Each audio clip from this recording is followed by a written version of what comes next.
Vamos a ir a la palabra del Señor, al libro de Mateo, Mateo capítulo 6. Acompáñenme por favor a este hermoso libro del Evangelio según San Mateo, en el capítulo 6. Mateo capítulo 6.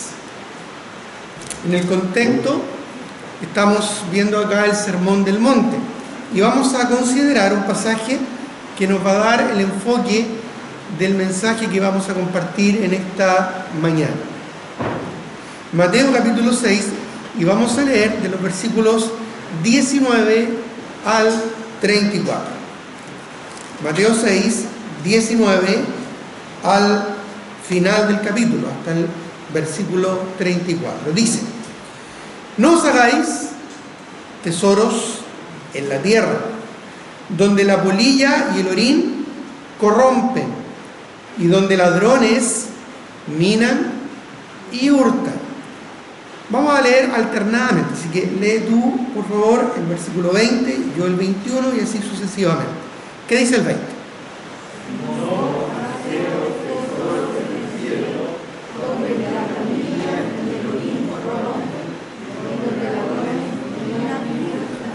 Porque donde esté vuestro tesoro, allí estará también vuestro corazón.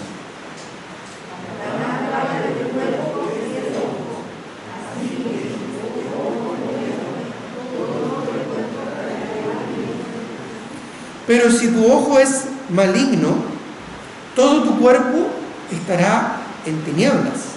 Así que si la luz que en ti hay es tinieblas, ¿cuántas no serán las mismas tinieblas?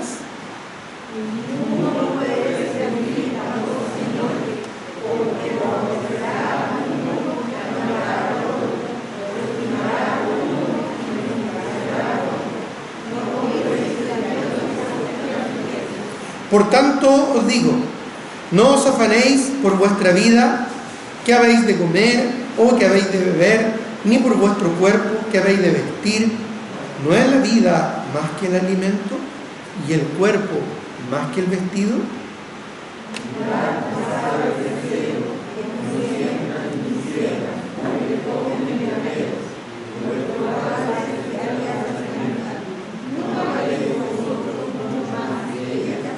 ¿Y quién de vosotros podrá, por mucho que se afane, añadir a su estatura un codo?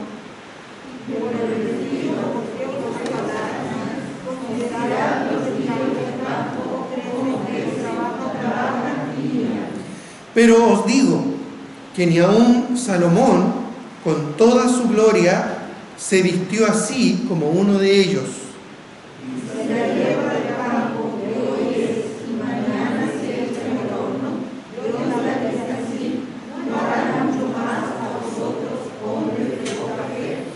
No os afanéis, pues, diciendo: ¿qué comeremos? ¿O qué beberemos? ¿O qué vestiremos? Porque los gentiles están buscando todas estas cosas, pero vuestro Padre Celestial sabe que tenéis necesidad de todas estas cosas. Mas buscad primeramente el reino de Dios y su justicia, y todas estas cosas os serán añadidas. Así que no os afanéis por el día de mañana, porque el día de mañana traerá su afán. Basta cada día, ¿no es verdad?, su propio mal. Nuestro enfoque en la vida siempre debe ser, como nos señala el verso 33, mas buscad primeramente el reino de Dios y su justicia, y todas estas cosas os serán añadidas. ¿Por qué entonces nos afanamos? ¿Por qué nos turbamos? ¿Por qué nos complicamos?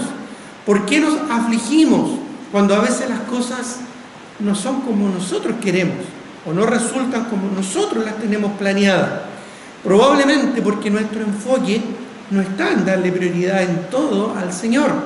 De alguna manera tratamos de ordenar nuestros caminos conforme a las circunstancias o incluso conforme a nuestra propia capacidad o intelecto, pensando que es lo mejor, a qué debo dedicarle más tiempo, más energía, más concentración. Para que nuestros caminos realmente estén en orden, nuestras prioridades deben estar bien alineadas. Y nos alineamos con el Señor, no con las circunstancias, ¿verdad? O con nuestros anhelos o deseos que muchas veces son egoístas, caprichosos y con nuestra mirada que muchas veces es a corto o mediano plazo. Dios tiene un propósito en nuestra vida. Él nos conoce, ¿verdad? Él sabe de qué cosas tenemos necesidad. Él nos promete suplir aquellas cosas que necesitamos. ¿Por qué entonces muchas veces nuestros caminos se desordenan? Nuestras prioridades se desordenan. Dios quiere que nuestras prioridades estén bien ordenadas. Pero, lamentablemente, normalmente somos nosotros los que tenemos la tendencia a querer ordenar y más bien incluso controlar nuestras vidas por medio de nuestro propio entendimiento, por medio de nuestra propia capacidad, por medio de nuestro propio capricho, y ahí es cuando todo se desordena y nuestra vida se vuelve caótica, porque no tenemos ni la capacidad ni tampoco el derecho de ordenar nuestras prioridades. A veces lo hemos comentado, ¿verdad? A veces tenemos nosotros la tendencia de decir, bueno, primero Dios, por supuesto, muchas veces lo decimos, pero como un decir. Después la familia, después, ¿verdad? El país, o el gobierno, o nuestros hijos, o nuestro trabajo. A veces tenemos nosotros la tendencia de pensar de esa manera. Sin embargo, cuando vemos la palabra del Señor, es Dios el que quiere ordenar nuestras prioridades. ¿Cuántas veces vemos en la Escritura cómo Dios pide sacrificios personales, como Ezequiel, o como Job, o como Jeremías?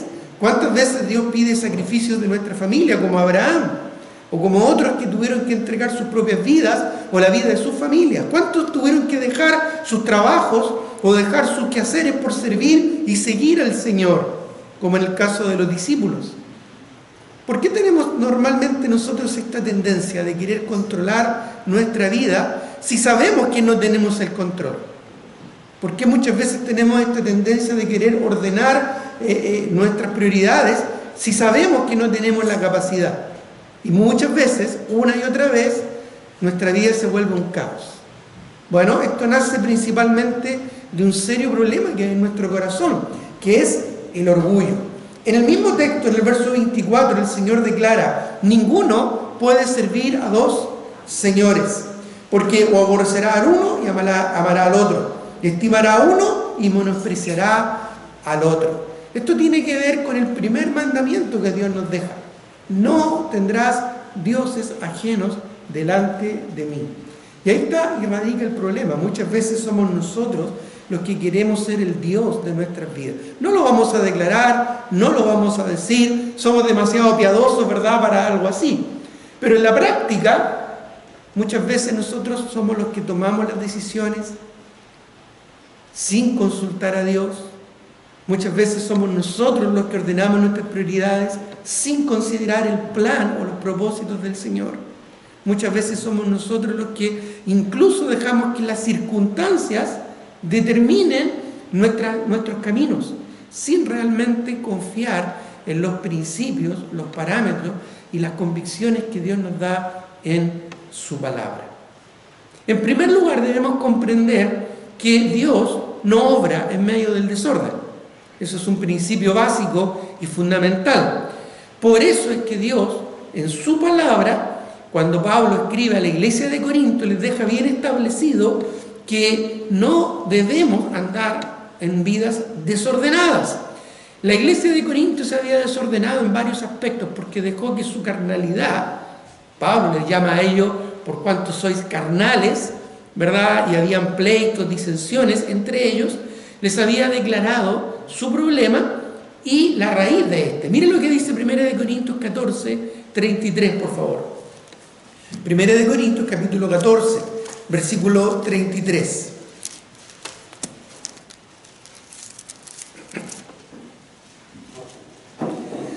Pues Dios no es Dios de confusión, sino de paz, como en todas las iglesias de los santos.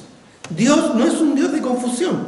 La palabra confusión, que es la palabra griega akatasia, así se pronuncia, Básicamente, literalmente, en realidad significa inestabilidad. Se entiende como un desorden, una perturbación a lo establecido.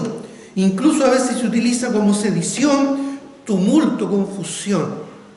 Es una palabra que denota una actitud interna del corazón.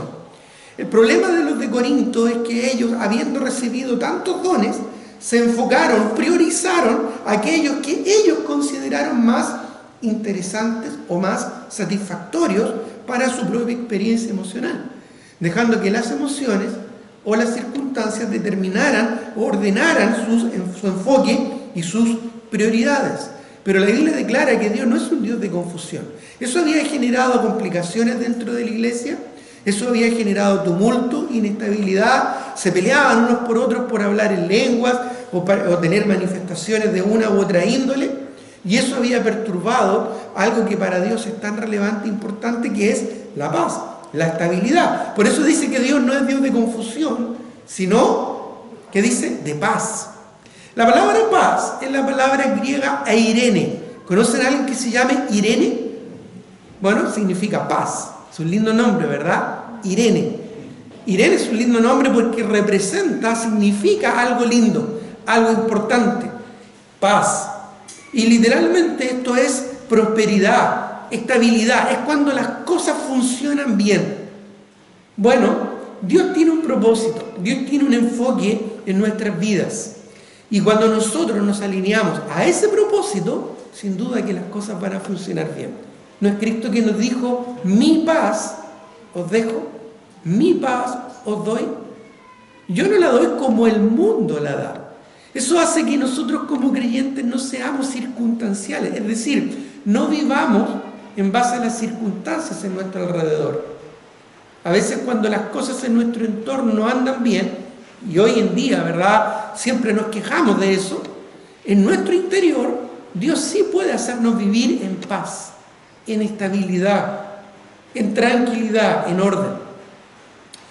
Por eso es que luego, más adelante, ahí mismo en 1 de Corintios, en el capítulo 14, pero ahora el versículo 40, el Señor declara en su palabra, pero hágase todo decentemente y con orden. Esa palabra decentemente tiene que ver con conformar nuestra forma de vivir, nuestro estilo de vida a lo que Dios espera, a lo que Dios quiere, a lo que es conforme a su ley, a lo que es conforme a su palabra. No aquello, ¿verdad?, que deshonre al Señor. Y luego añade y explícitamente dice, y con orden. Esa palabra orden es la palabra griega taxis.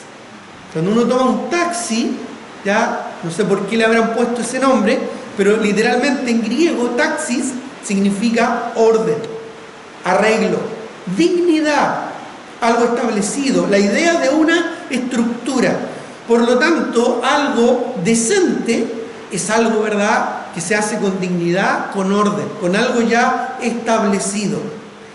Al parecer, el problema del desorden, no solo físico, sino que emocional, no es un problema nuevo.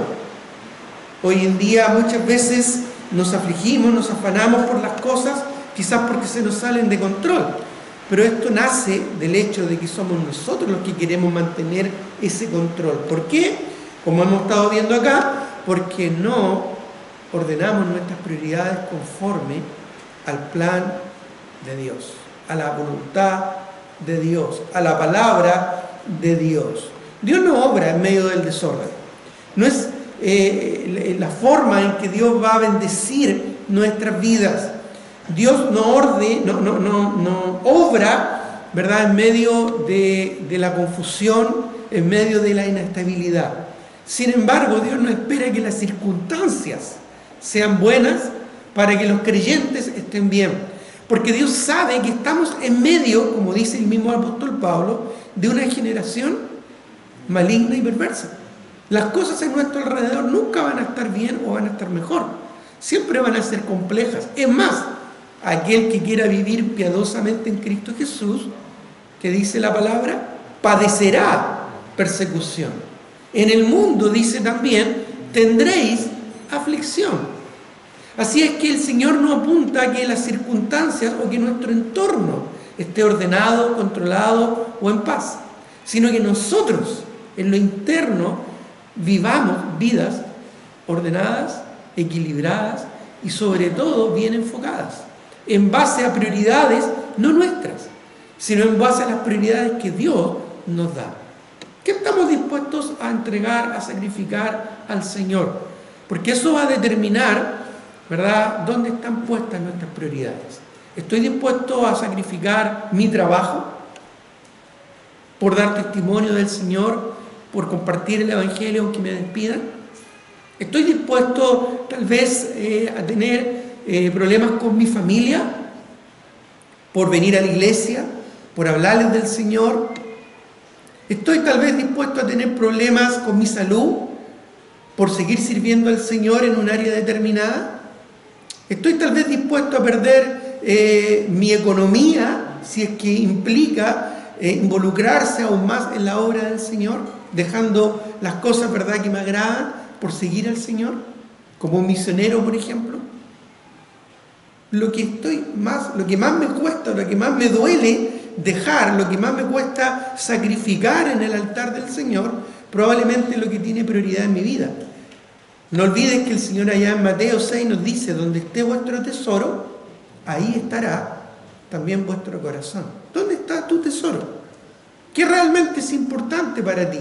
Tu vida, tu trabajo, tu estabilidad, tu familia, tus hijos, tus padres. ¿Qué es importante para ti? Bueno, cuidado de que eso no se vuelva idolatría. Cualquier cosa que nosotros ponemos ante el Señor, cualquier cosa que le damos más importancia que a Dios, es un ídolo en nuestro corazón. Es idolatría. Dejemos que Dios ordene nuestras vidas y que Él ordene nuestras prioridades. Nosotros no tenemos la capacidad. Aunque pensemos, aunque meditemos, ¿verdad? No, Dios primero, la familia después, después, ¿verdad?, el trabajo. No, ni lo intentes. Olvídate de eso. Esa es filosofía, esa es psicología del mundo. Ese es el mundo que te dice: mira, tú tienes la capacidad de ordenar tus prioridades. No tienes la capacidad. No tenemos la capacidad ni intelectual ni espiritual de ordenar nuestras prioridades. Hay algo en nuestro corazón, en nuestro interior, que aún siendo hijos de Dios todavía permanece, y que es la naturaleza pecaminosa. Miren lo que dice Proverbios 21-29. Veamos algunos ejemplos. Proverbios capítulo 21, el versículo 29, dice la palabra del Señor: el hombre impío endurece su rostro. De ahí en el término, no sé si lo han escuchado, ¿verdad?, cara de palo. Esta persona es cara de palo, lo hace igual. ¿Ya? Bueno, ahí está el fundamento, ¿verdad?, donde nace el concepto. El hombre impío endurece su rostro, como un palo, ¿verdad? Mas el recto, ¿qué dice? Ordena sus caminos. A veces sabemos que estamos haciendo algo que no honra a Dios y lo hacemos igual. ¿Te ha pasado eso alguna vez? Lo hacemos igual. Sabemos que quizás estoy en el límite, estoy ahí en la raya, ¿verdad?, de realmente si es la voluntad o no de Dios, y lo hacemos igual. A veces ni siquiera oramos o pedimos la confirmación del Señor, o antes de que ésta llegue, por sí o por no, ya lo estamos haciendo una y otra vez. No tenemos la capacidad, porque nuestro corazón pecaminoso siempre nos lleva y nos inclina hacia el mal. Jeremías 10:23, Jeremías capítulo 10, el versículo 23, además que Jeremías nos dice que nuestro corazón es engañoso, ¿verdad?, y perverso, ya, lo que hay en nuestro corazón. Pero miren lo que dice Jeremías 10:23. Y a propósito, en el Antiguo Testamento el corazón no era como hoy en día entendemos el asiento de los sentimientos. En el Antiguo Testamento el asiento o lo que prefiguraba el sentimiento tenía que ver con las entrañas.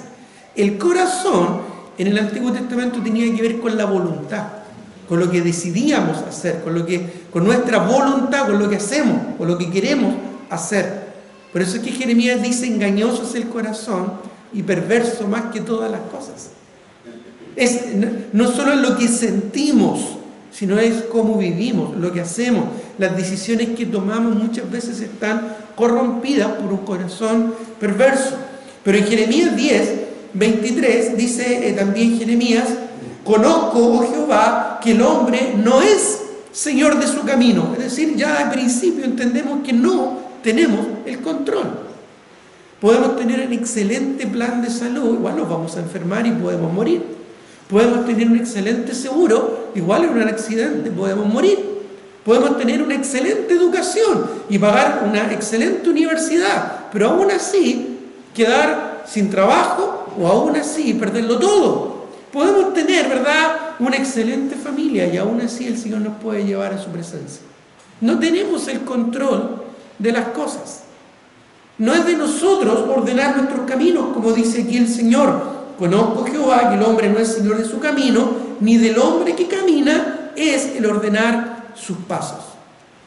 Básicamente, en el Nuevo Testamento tenemos el concepto de lo que es vivir por fe. Vivir por fe no es vivir conforme a mi capacidad, a mi estabilidad, a las posibilidades de los recursos que tengo. Vivir por fe tiene que ver con confiar en el Señor y su palabra. Cuando hablamos de la fe en el Nuevo Testamento no estamos hablando de una fe ciega. Estamos hablando de una fe que tiene que ver con la palabra de Dios, con la voluntad de Dios. Vivir por fe básicamente es lo mismo que vivir conforme a la palabra de Dios. Romanos 10 nos dice que la fe viene por el oír y el oír por la palabra de Dios.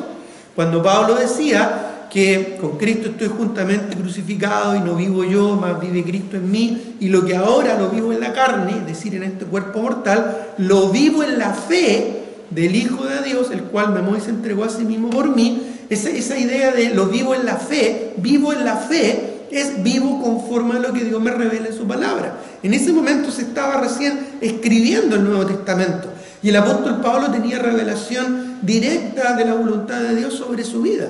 Dios le inspiró para escribir gran parte del Nuevo Testamento, y es lo que nos dejó en forma escrita. Y eso es lo cual nosotros debemos vivir, eso es lo cual nosotros debemos andar. Incluso después Santiago declara, Judas declara, para que contendáis ardientemente por la fe que una vez ha sido dada a los santos.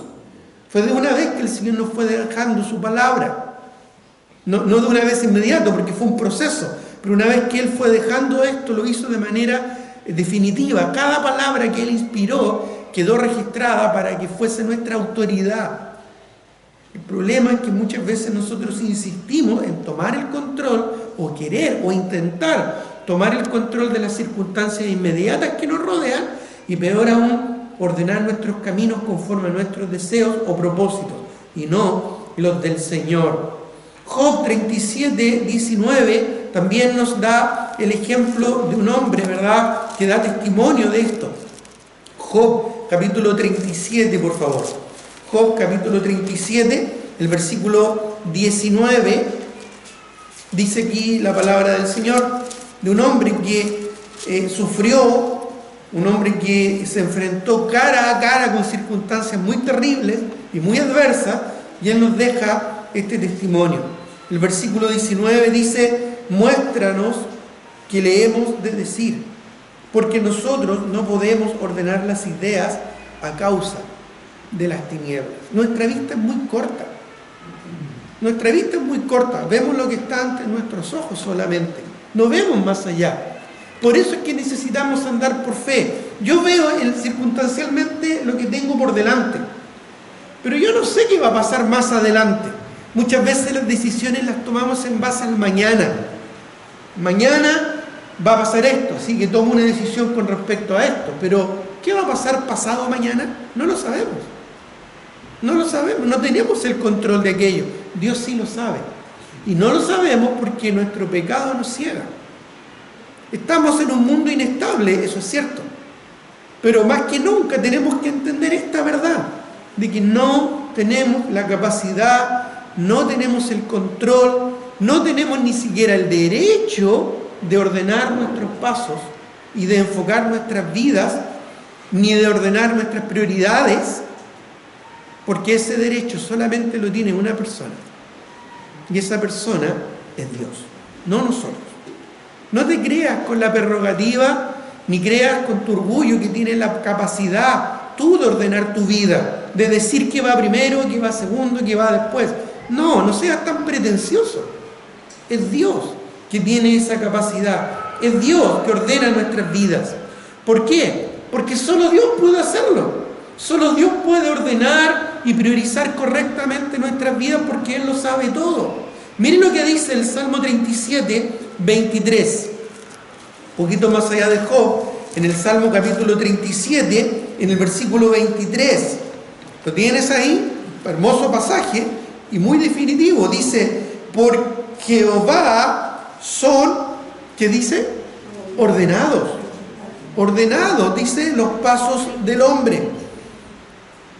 Dice, por Jehová son ordenados los pasos del hombre. ¿Quién ordena nuestra vida realmente conforme a lo que es correcto, conforme a lo que es bueno, conforme a lo que Dios en su voluntad tiene determinado?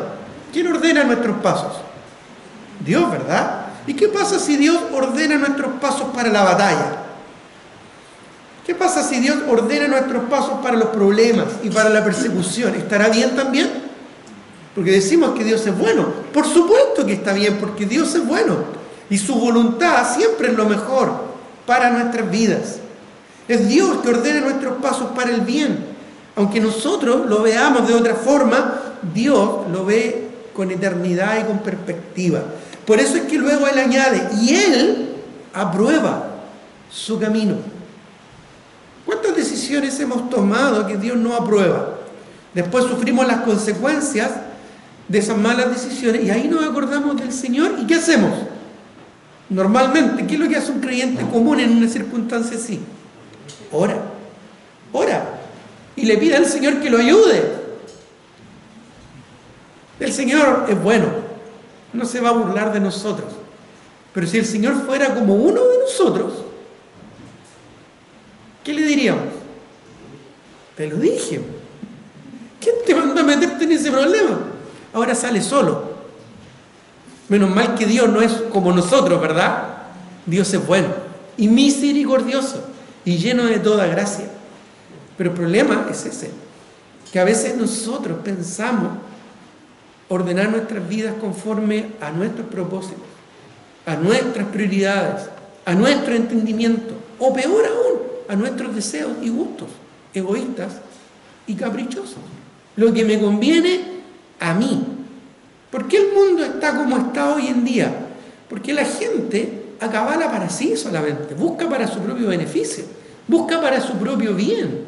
Ese es el problema de la mayoría de la gente, de la mayoría de los problemas de la sociedad actual. En cualquier tipo de condición, ¿verdad?, política o social, ahí radica el problema del hombre, el egoísmo, el amor a sí mismo. Bueno, a veces nosotros como cristianos incluso tenemos esta misma actitud. Por eso es que ayer en el Sermón del Monte el Señor nos dice, no se preocupen por la comida, la bebida, el vestido que van a comer, que van a ver, esas cosas. ¿Quién se preocupa de esas cosas?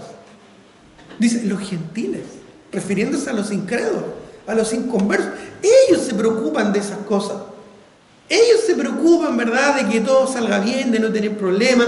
Ellos se preocupan de no enfermarse, de no complicarse, de que no les falte nada. No. Por eso es que digo que es un asunto de fe.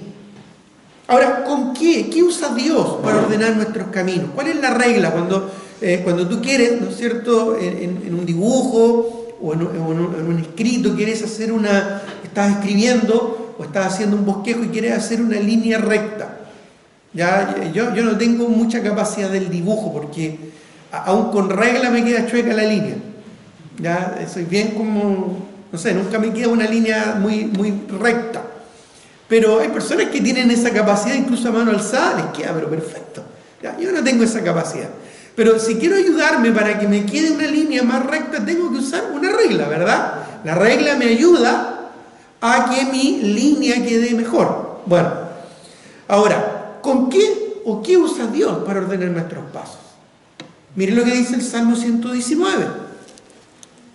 Salmo 119, todo un salmo bastante largo, dedicado o enfocado a la palabra de Dios. Mire lo que dice el Salmo 119, 133, subráyalo, anótalo, apréndelo de memoria, porque es una verdad importantísima que necesitas grabarla en tu mente y en tu corazón. Es una oración, es una petición del alma. Cuando dice, ordena mis pasos con tu palabra. Con tu palabra. La Biblia, la palabra del Señor. Y ninguna iniquidad se enseñoree de mí. ¿Hay alguna iniquidad que se está enseñoreando de ti? Un hábito pecaminoso, puede ser la lujuria, puede ser la pereza, puede ser la flojera, puede ser la ansiedad, puede ser la turbación, puede ser el miedo. ¿Hay algo que se está enseñoreando de tu alma, de tu corazón, de tu mente? Puede ser el pesimismo, puede ser la ambición. ¿Hay algo que se está enseñoreando de tu vida? Eso es porque no hemos salido del camino, no estamos en el camino recto. Y nos estamos saliendo del camino porque no estamos dejando que la palabra de Dios ordene nuestros pasos. Como dice acá, ordena mis pasos con tu palabra. Y ninguna iniquidad, ¿cuál es la consecuencia de ordenar nuestros pasos conforme a la palabra del Señor? Que no hay nada que va a tomar el control de nuestra vida, nada malo, nada negativo que va a tomar el control de nuestra vida. ¿Y sabes para qué Dios ordena nuestros caminos? El propósito de Dios. Miren lo que dice el Salmo 119:5. Estamos ahí mismo en el Salmo 119. Pero miren lo que dice el verso 5 del Salmo 119. Dice, desde la angustia... el 118, disculpa, Salmo 119:5 dice, ojalá fuesen ordenados mis caminos. ¿Para qué? ¿Sabes para qué Dios ordena nuestros pasos? Conforme a su palabra. Para que guardemos su palabra. Es un círculo, ¿verdad? Virtuoso, no vicioso, sino que virtuoso. Dios ordena nuestros caminos con su palabra, a través de su palabra, a través de versículos, de memoria, pasajes en los que somos exhortados, mensajes, ¿verdad?, que estremecen nuestro corazón cuando vamos en una dirección y un mensaje, ¿verdad?, una palabra del Señor en mi devocional me quebranta y me hace tomar otro rumbo, otro camino, dejar de hacer lo que estoy haciendo, comenzar a hacer algo que debería estar haciendo. Pero ¿con qué propósito? ¿A fin de qué? A fin de que continúe obedeciendo su palabra, viviendo conforme a los principios de la palabra del Señor. Jesús dijo, ancho es el camino y espacioso que lleva a la perdición, pero angosto es el camino que lleva a la vida eterna. Y Cristo dijo, yo soy el camino y la verdad y la vida. Nadie viene al Padre sino por mí. Bueno, la palabra de Dios, la Biblia, ¿a quién nos muestra? A Cristo. La palabra del Señor es la luz que ilumina nuestro camino. Lámpara es a mis pies tu palabra y lumbrera a mi camino. La palabra del Señor, la misma palabra, es la que ordena nuestros pasos para que vivamos conforme a ella, para que vivamos vidas bíblicas, no circunstanciales, para que vivamos vidas enfocadas en los principios de Dios y no en nuestros propios gustos personales. Podemos decir a esto que es básicamente un asunto de fe y de confianza en Dios. Muchos creyentes en muchas iglesias no priorizan conforme a los principios de la palabra del Señor. ¿Sabes por qué? Porque le tienen miedo a Dios. Yo esto incluso lo he escuchado decir. Personas cristianos, creyentes, que le tienen miedo a Dios. Por ejemplo, me acuerdo en una oportunidad escuché a una hermana decir que le tenía miedo a Dios que Dios le pidiera a sus hijos. Tenía terror de que Dios enviara a sus hijos a la obra del Señor, al campo misionero. Entonces, por esa razón, no quería involucrarse más en la iglesia. No quería participar en los institutos bíblicos ni en un discipulado porque tenía terror de que Dios le pidiera a sus hijos para llevárselos al campo misionero. ¿Te imaginas? Ahora, eso quizás puede ser una actitud bastante exagerada de una cristiana carnal, pero no es eso lo que a veces ocurre en nuestra propia vida, llevándolo a, ¿no es cierto?, un terreno más personal. A veces le tenemos miedo a Dios que Él, lo que Él haga, lo que Él decida, no nos guste. A veces le tenemos miedo a Dios que se haga su voluntad. Entonces, por eso le pedimos específicamente al Señor que simplemente sane a aquella persona. ¿Y qué pasa si Dios no la quiere sanar? Por eso es que a veces le pedimos específicamente a Dios que todo nos salga bien. ¿Y qué pasa si Dios no quiere que todo nos salga bien? Y nos quiere usar en medio del dolor, o en medio de la aflicción, o en medio del problema. ¿Qué pasa si Dios nos pide algo, pero eso va a significar un esfuerzo, un sacrificio? ¿Estoy realmente dispuesto a confiar en el Señor que Él sabe lo que hace? Piensa esto. ¿Qué habrá pensado Abraham cuando Dios le pidió a Isaac en sacrificio? ¿Qué habrá pasado por su mente? Siendo muy honesto, muy lógico y humano, porque Abraham no fue un personaje lejano o extraño, no fue un extraterrestre, fue un hombre igual que nosotros, como Elías, sujeto a pasiones semejantes a las nuestras. Pero ¿qué habrá pensado? ¿Qué es lo primero que se le habrá pasado por la mente a Abraham cuando Dios le pide que sacrifique a su hijo Isaac? ¿Qué habrías pensado tú? ¿Está loco Dios? ¿Cómo se le ocurre eso? Incluso podríamos ponernos un poquito más espiritual, pero si Dios me lo dio, y podríamos reclamar las promesas del Señor incluso y decir, pero si Dios prometió que ahí será llamada descendencia, y Dios me prometió que mi descendencia va a ser como las estrellas del cielo y como la arena del mar, ¿cómo se le ocurre ahora pedirme a que mate a mi hijo? Si mi hijo todavía no se casa, no tiene hijos. ¿Cómo se le ocurre? O sea, pensémoslo, era humano Abraham, era como uno de nosotros, era ya incluso anciano, ya no tenía muchas opciones, no es como un joven que dice, bueno, ya Dios me pidió este hijo, no importa, tengo más, tengo otro. O sea, estamos hablando de un hombre ya anciano, una esposa anciana, que ya había incluso dejado mucho rato ya la costumbre de las mujeres, por lo tanto, médicamente ya no podía tener hijos. ¿Por qué Dios le está pidiendo eso? Bueno, ahí es donde está la fe, ¿te das cuenta? Ahí es donde está la confianza en Dios. Dios sabe lo que hace. Entonces, por eso digo, a veces le tenemos miedo a Dios. Que Él nos pida algo que no queramos darle.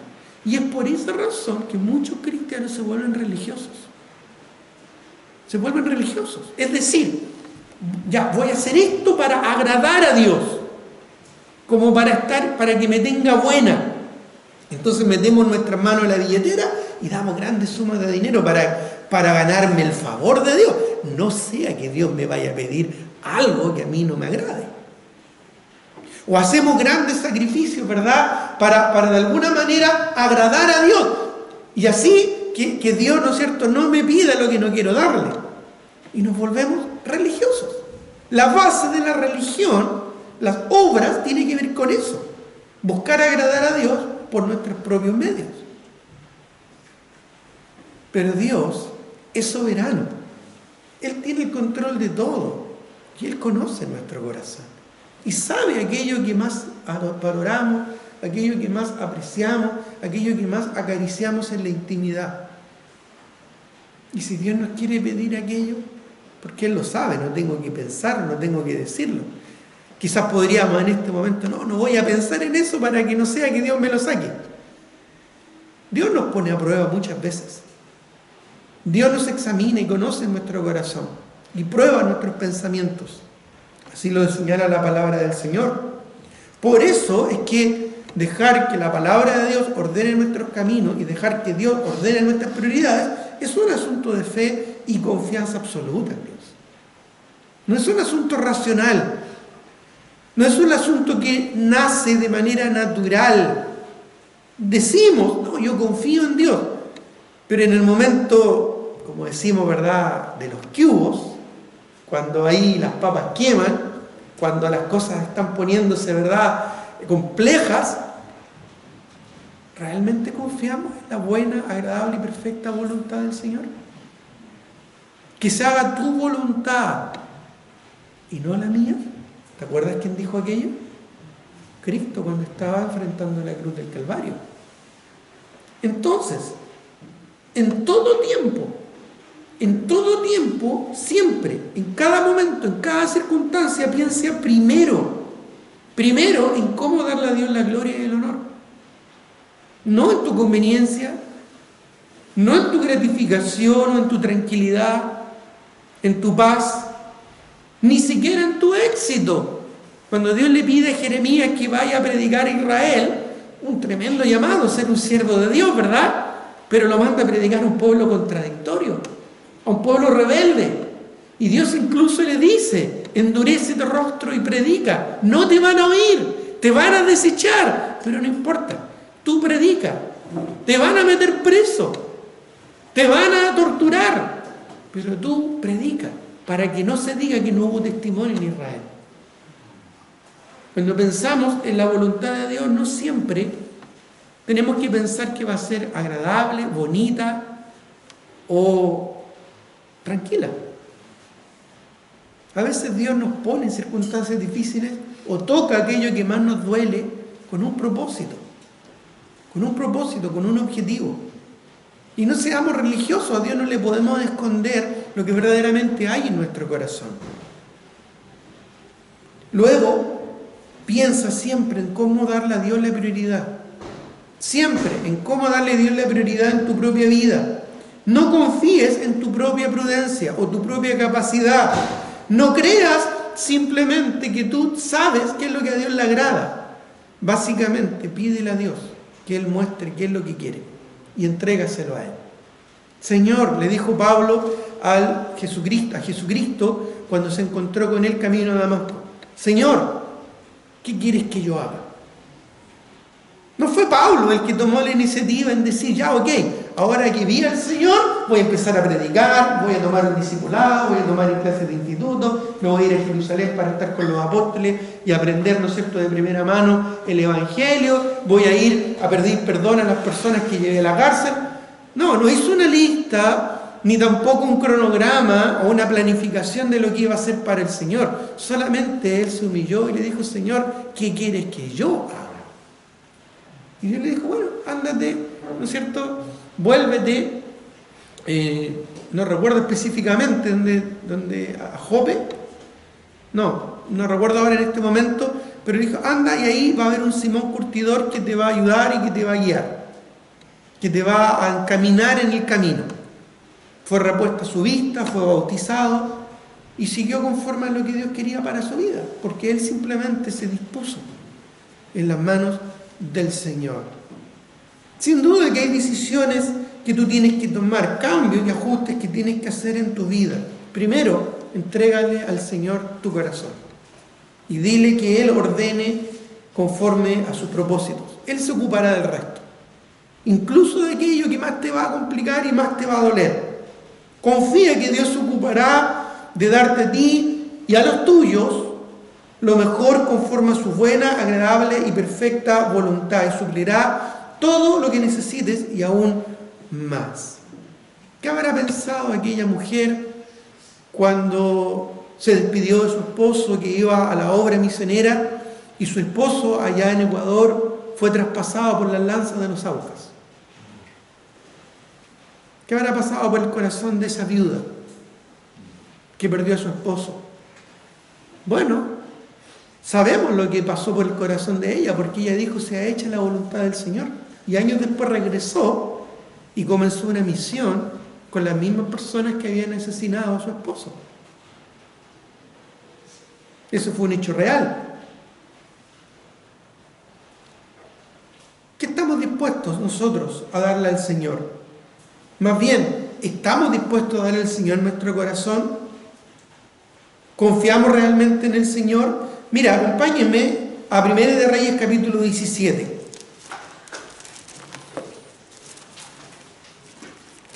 Primera de Reyes capítulo 17. Vamos a ver acá a un hombre sujeto a las mismas pasiones que tú y yo, con las mismas complicaciones personales que nosotros tenemos, con las mismas dificultades. Un hombre que nos representa tanto a los varones como a las damas, con momentos de angustia y momentos de victoria, alegrías y derrotas. Me refiero a Elías, un gran profeta que tuvo la nación de Israel. Entonces Elías, dice 1 Reyes 17, que era de los moradores de Galaad, dijo a Acab: vive Jehová, Dios de Israel, en cuya presencia estoy, que no habrá lluvia ni rocío en estos años, sino por mi palabra. Dios le había hablado a este profeta para que hiciera un milagro tremendo, una sequía, producto del pecado de la nación de Israel y del rey de Israel, que era un rey pagano, terriblemente pagano, junto con su esposa Jezabel, el rey Acab, que había introducido en Israel la idolatría, especialmente a Baal y a Acera, que eran dioses paganos de los asirios, principalmente Baal. Y vino a él palabra de Jehová diciendo: apártate de aquí, esto es lo que Dios le dice a Elías, y vuélvete al oriente y escóndete en el arroyo de Querit, que está al frente del Jordán. Beberás del arroyo que yo te he mandado, dice, beberás del arroyo, y yo he mandado a los cuervos que te den allí de comer. Bueno, para entender un poquito el contexto, los cuervos, según la ley de Moisés, eran animales inmundos. Y además eran animales que se relacionaban, tal como hoy en día, con la carroña. Es decir, para tener un paralelo, es como que Dios te mande al cerro, a un pequeño arroyo, para poder beber, y Dios se va a ocupar de ti llevándote alimento a través de ratas. ¿Recibirías el alimento de una rata? ¿De un ratón? Que con su hocico, ¿verdad?, te lo deje ahí para que te lo puedas comer. Así de chocante habría sido para Elías el tener que confiar en Dios de lo que él iba a hacer. Pero era lo que Dios quería para él, porque estaba enseñándole un plan, un propósito más allá. Y mire lo que dice: y él fue e hizo, ya, conforme a la palabra de Jehová. Si la palabra de Dios es cierta, más adelante, cuando la palabra nos declara que Elías fue un hombre sujeto a pasiones semejantes a las nuestras, ya aquí hasta este momento probablemente, si fuéramos nosotros, estaríamos bien incómodos que nos alimenten de esa forma. Pues se fue y vivió junto al arroyo de Querit, que está frente al Jordán. Un buen lugar para estar en todo caso, ya con agua, ¿verdad?, con bastante vegetación, la Céfala, ¿verdad?, o el valle del Jordán.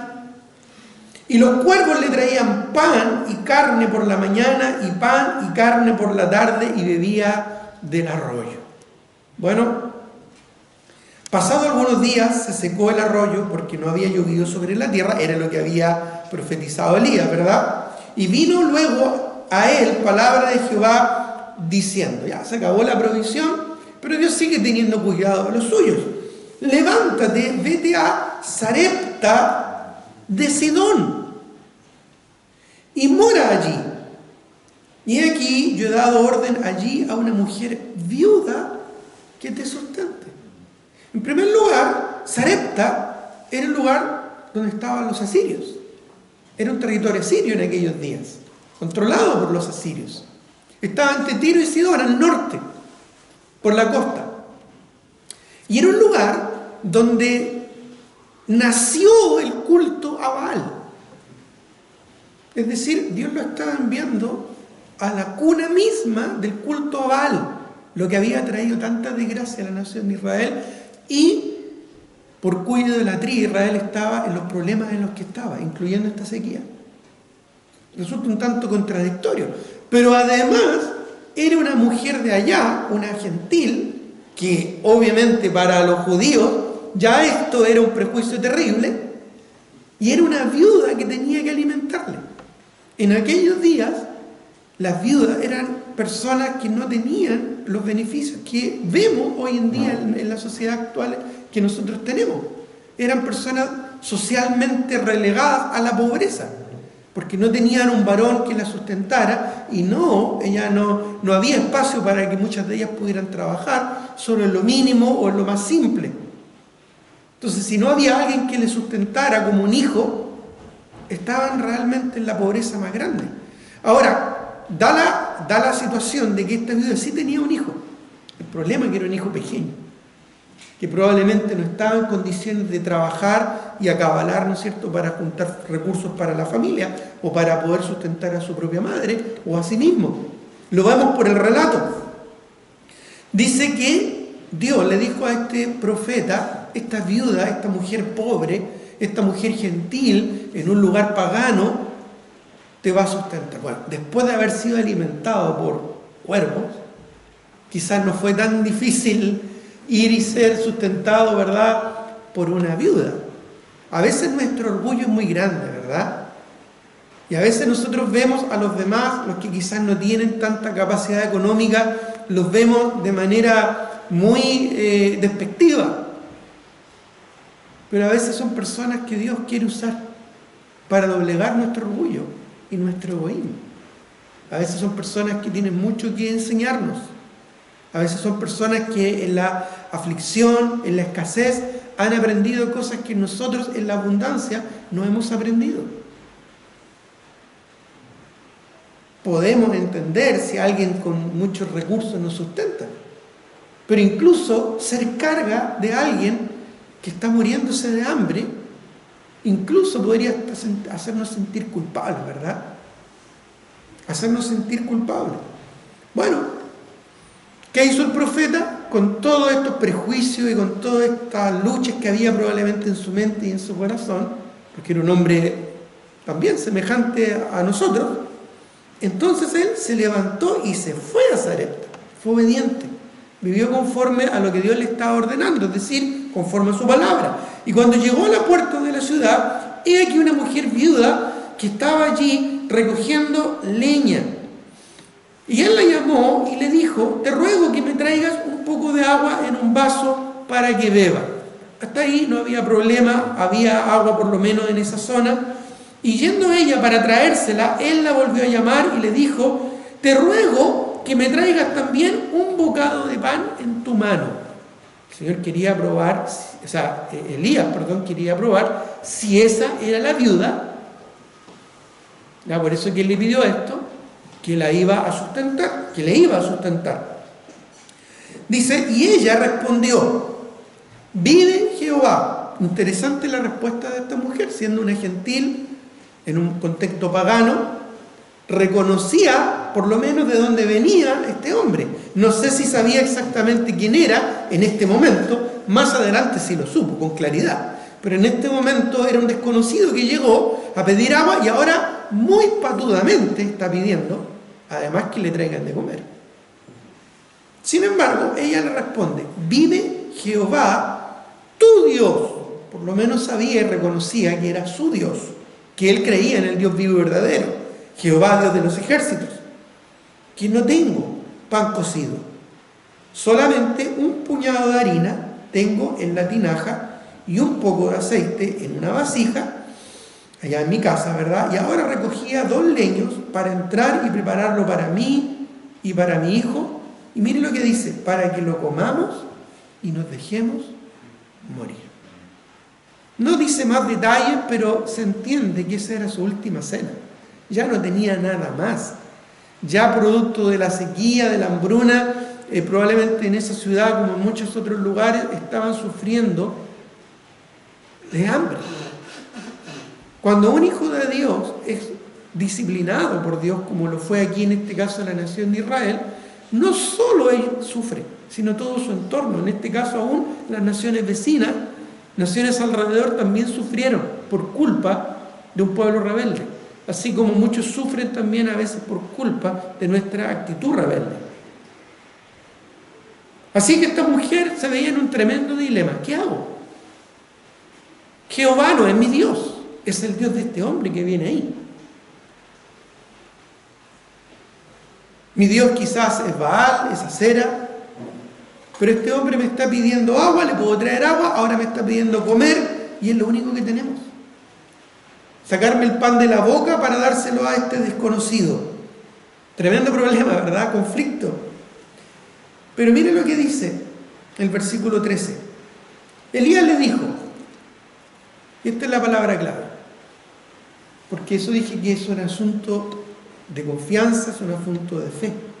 Le dice: no tengas temor, Seguramente la mujer estaba llena de temor, llena de miedo. Ya el enfrentar la muerte, el ver la muerte de su hijo por hambre, ya era una situación horrible.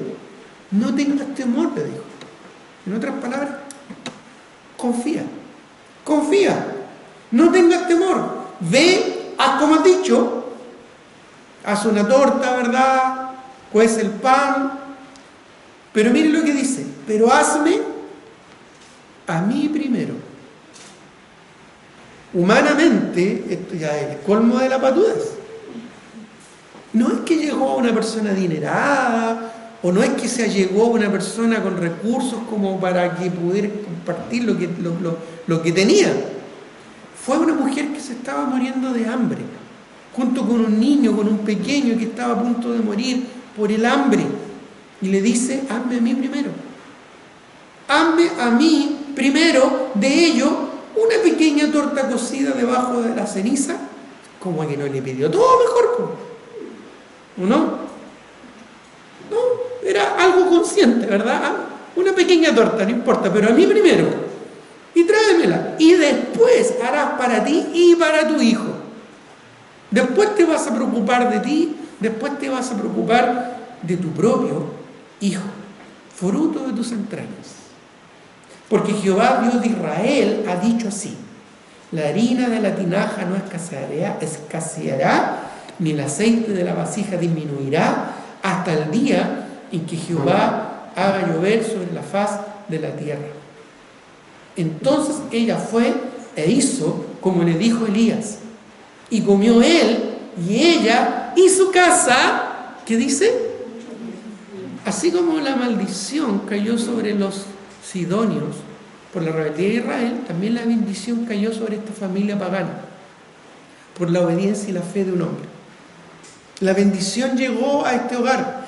No faltó nada por muchos días, porque Dios multiplicó, tal como Cristo hizo cuando multiplicó los panes y los peces y alimentó a más de 5.000. Aquí vemos esta misma historia, pero en el Antiguo Testamento.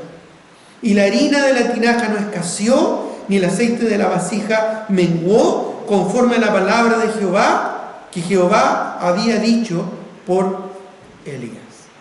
Después vemos otra parte de la historia, ¿verdad?, donde el hijo de esta mujer enferma, pero después Elías la resucita, en fin.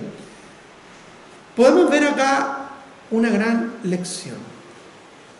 Una gran lección. Dejar que Dios ordene nuestros caminos. Dejar que Dios ordene nuestras prioridades. Dejar que Él tenga el control y no nosotros. Sacar las manos y dejar que Él ordene conforme a su palabra, no conforme a las circunstancias. Porque a propósito, a veces esperamos que las circunstancias ordenen nuestra vida. Y decimos, no, si esto resulta, si se abre esta puerta, entonces es una señal, ¿no es cierto?, de que todo va a funcionar bien. Si sale todo bien al principio, entonces es una señal. No, hermano, eso, no nos engañemos, eso son circunstancias. Vivir conforme a la palabra del Señor es tomar decisiones conforme a lo que la Biblia nos enseña, conforme a lo que la Biblia nos dice, conforme a los principios bíblicos, comparando escritura con escritura y confrontando la decisión que voy a tomar conforme a lo que la escritura me enseña, conforme a la palabra de Dios. Y esto es un asunto de fe y confianza en el Señor. ¿Cuánto confías en el Señor en tu vida? ¿Cuánto confías realmente en el Señor, en su buena, agradable y perfecta voluntad? ¿Confías que Él tiene el control de todo? Así como de los pajarillos, así como de la hierba del campo. ¿Crees realmente que Dios tiene la capacidad de darte todo lo que necesitas y más conforme a su buena voluntad? Es más, aún en momentos de dificultad y dolor, cuando es la voluntad de Dios que pasemos por estos momentos, ¿confías en el Señor? ¿Estás dispuesto a sacrificar? ¿Estás dispuesta a sacrificar lo más valioso que hay en tu vida y en la vida de aquellos que te rodean por el Señor, por Dios? Eso significa en todo siempre pensar primero en cómo darle a Dios la honra y la gloria. Dios se va a ocupar de nosotros y de los nuestros conforme a su buena y perfecta voluntad. Dejemos que Dios por medio de su palabra ordene nuestras prioridades. Dale siempre a Dios lo primero, la prioridad y el primer lugar en tu vida, y que no solo sean palabras bonitas ni actitudes religiosas, sino que realmente sea una consagración genuina de un corazón dispuesto a que se haga la voluntad del Señor. Confía en el Señor. De la misma manera que Elías le dijo a esta mujer viuda allá en Sarepta: no tengas temor, no tengas temor. Dios quiere algo importante en tu vida. No necesariamente, y escucha esto, va a ser bonito, no necesariamente va a ser agradable, no tiene por qué serlo. Si Dios así lo permite, gloria a su nombre. Pero es lo que Dios pide, es lo que Dios quiere. Si Dios pide que dejes un hábito pecaminoso, a pesar de que lo tengas muy arraigado y que lo acaricies cada día, debes hacerlo. Si Dios pide que tengas que reconciliarte con alguien y pedir perdón, debes hacerlo. Si Dios te pide que tú tengas que dar aquello que te cuesta dar, debes hacerlo. Si Dios te pide que sacrifiques aquello que es preciado para ti, debes estar dispuesto a hacerlo. Si Dios quiere que estés dispuesto a entregarle tu trabajo, tus estudios, tu familia, tus hijos, debes hacerlo. ¿O no confías en el Señor? ¿O no estás dispuesto, no estás dispuesta realmente a dejar que Dios ordene tus caminos conforme a su buena, perfecta y agradable voluntad? Es un asunto de fe, ¿te das cuenta? Es un asunto de confianza. ¿Cuánto confías en el Señor? Busca primero el reino de Dios y su justicia. Él se ocupará del resto, pero deja que Él tome las decisiones para que sea Él, conforme a su palabra, que guíe tu vida. Para eso tenemos la palabra del Señor. Estúdiala, léela, aplícala en tu vida. Tengamos un momento de oración. Señor, te doy muchas gracias por tu palabra en esta mañana. Gracias, Dios, porque tú tienes un plan, tú tienes un propósito en todas las cosas. Tú sabes el por qué, el cómo, el cuándo y el hasta dónde. Y en ti confiamos, Señor, sabiendo y entendiendo de que nada de lo que hagamos en realidad es suficiente para agradarte. Lo único que tú esperas de nosotros es que hagamos lo que tú quieres que hagamos. Porque cuando hacemos eso, de esa forma te estamos honrando, de esa forma te estamos glorificando. Ayúdanos, por lo tanto, Señor, a ser obedientes de tu palabra. Ayúdanos a vivir conforme a ella. Ayúdanos a estar dispuestos realmente a vivir por fe, a vivir conforme a lo que tu palabra nos dice, confiando en tu voluntad, confiando en tu bondad, confiando en tu poder. Te ruego, Padre Celestial, que nos guíes y ordenes nuestros pasos conforme a tu palabra, para andar en tus caminos y de esa manera honrar tu nombre. Te lo pedimos, te lo rogamos, Padre, en el nombre de Jesús. Amén. Muy bien, hermanos, que el Señor les bendiga y nos vemos, Dios mediante, el día jueves, en nuestro culto de oración.